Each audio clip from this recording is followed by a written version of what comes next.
میں گزارش کروں کہ دو واقعات ابن زیاد کے دربار میں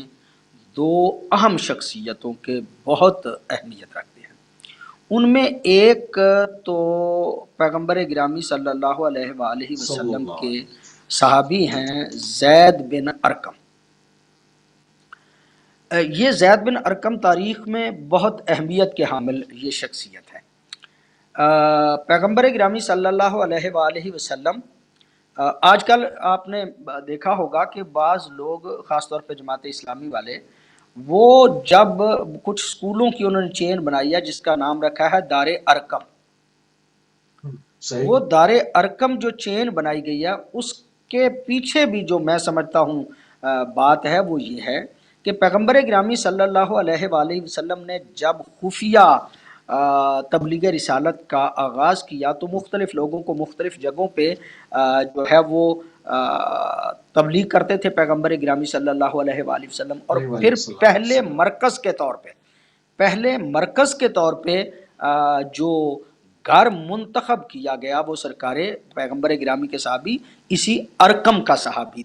کا گھر تھا، اسی کو دار ارقم میں ہی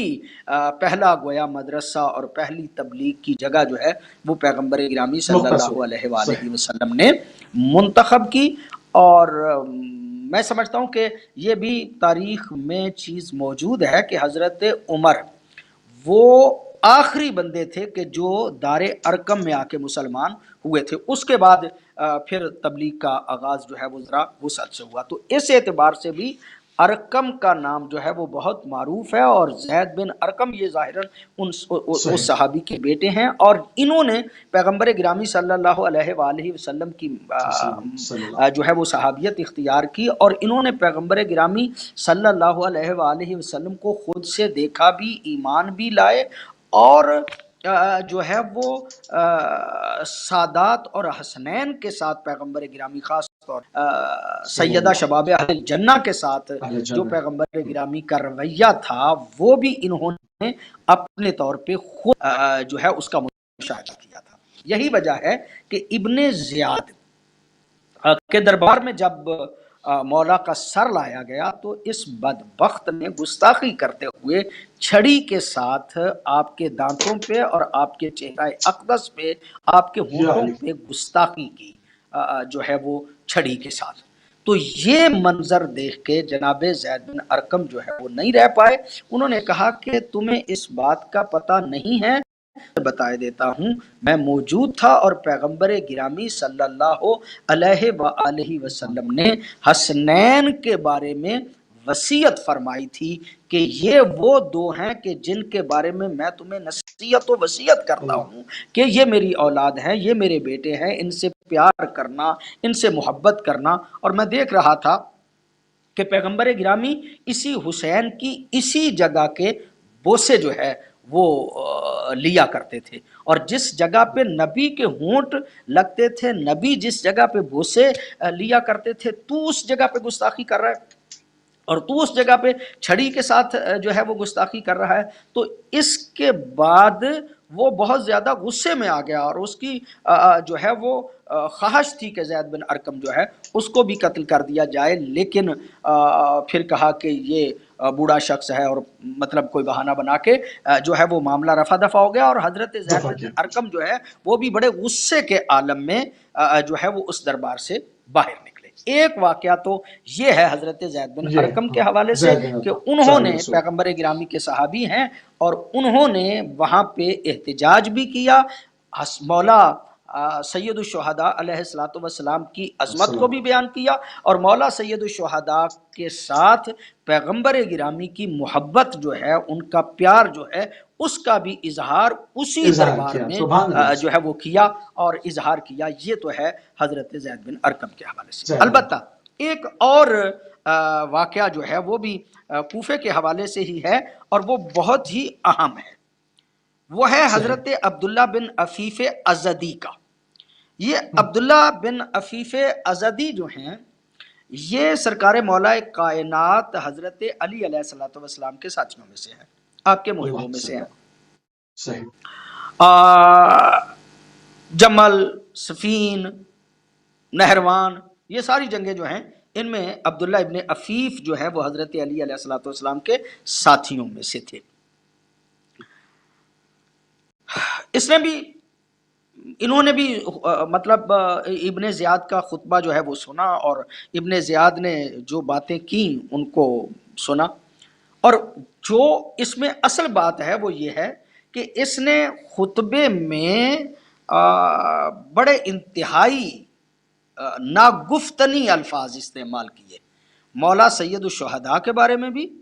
اور حضرت علی علیہ الصلوۃ والسلام کے بارے میں بھی. تو عبداللہ ابن عفیف جو اندھے صحابی تھے، مطلب اس وقت ان کی بصارت جو ہے وہ ظاہری طور پہ جا چکی تھی، نابینا تھے. انہوں نے جب سنا کہ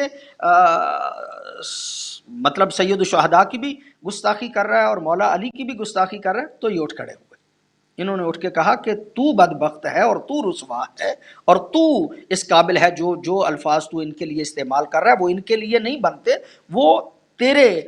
لیے جو ہیں وہ بنتے ہیں. بہرحال جب انہوں نے بڑی جرت کے ساتھ اس کے خطبے کا جواب دیا تو اس کی وہی جو ان کا طریقہ کار تھا اس کے مطابق اس نے کوشش کی کہ انہیں قتل کر دیا جائے. جب ان کے قتل کے حوالے سے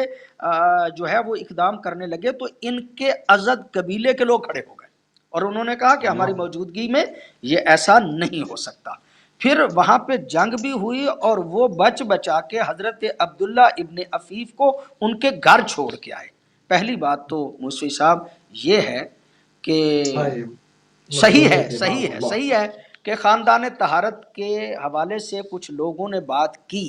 لیکن اس طرح سے ایک صحابی حضرت علی علیہ الصلوۃ والسلام کا اس کے ساتھی تو آئے اور اسے چھڑوا کے چلے گئے اور چھڑوا کے لے کے چلے گئے اور پھر اس کے لیے جنگ بھی کی گئی اور اس کے لیے ایسا کام ان درباروں میں خاندان طہارت کے لیے کسی نے نہیں کیا. عبداللہ ابن عفیف کی یہ حمایت میں لوگ اٹھے ہیں لیکن خاندان طہارت کی حمایت میں لوگ اٹھتے ہوئے وہاں پہ نظر آئے. پھر یہ گھر چلا گیا، اس کے گھر پھر حملہ کروایا گیا. جناب عبداللہ ابن عفیف کے گھر پہ جا کے جب حملہ کیا تو عبداللہ ابن عفیف بڑے بہادر تھے، بہت زیادہ بہادر تھے.